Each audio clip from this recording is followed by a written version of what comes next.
in effetti sta bruciando.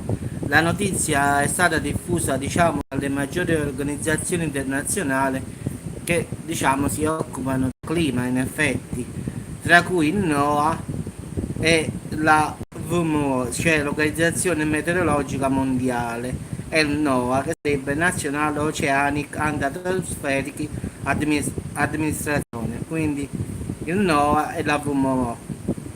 Quindi hanno commentato la questione come un evento senza precedenti.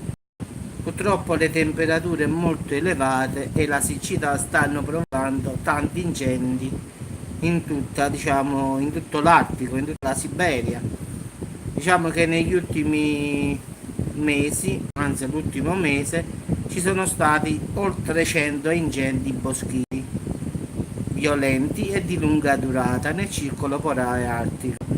Si pensa che solo nel mese di giugno sono state sprigionate 50 megatonnellate di biossido di carbonio, che più o meno, ragazzi, sarebbero le emissioni annuali solo della Svezia, tanto per fare un piccolo esempio. Quindi è pericoloso anche, diciamo, per questa, diciamo, la nostra atmosfera.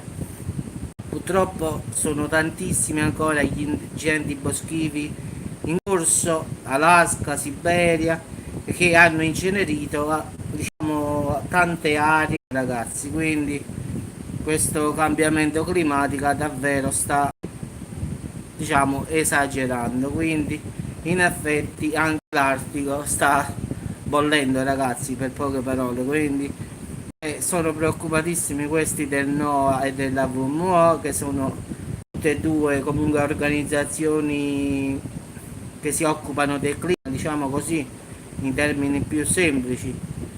Purtroppo è destinata ad andare così e non si può fare niente. Per il momento la stanno a più 30, diciamo, quando poi l'indice dovrebbe stare a meno, quindi un cambiamento davvero pazzesco. Quindi anche ci lamentiamo noi che qui in Italia oppure in America fa caldo, ragazzi. Se pensiamo che anche l'Artico sta come noi, ci rendiamo conto che tutto ciò non è normale, ragazzi. Quindi se l'Artico bolle, figuriamoci noi.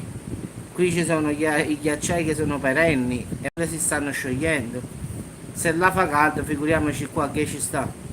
Quindi tanto per far luce all'Artico, figuriamoci l'Italia, Stati Uniti, Francia e tutto il resto. Quindi diciamo che il clima sta peggiorando. Ragazzi, vi auguro una buona serata e ci sentiamo al prossimo video.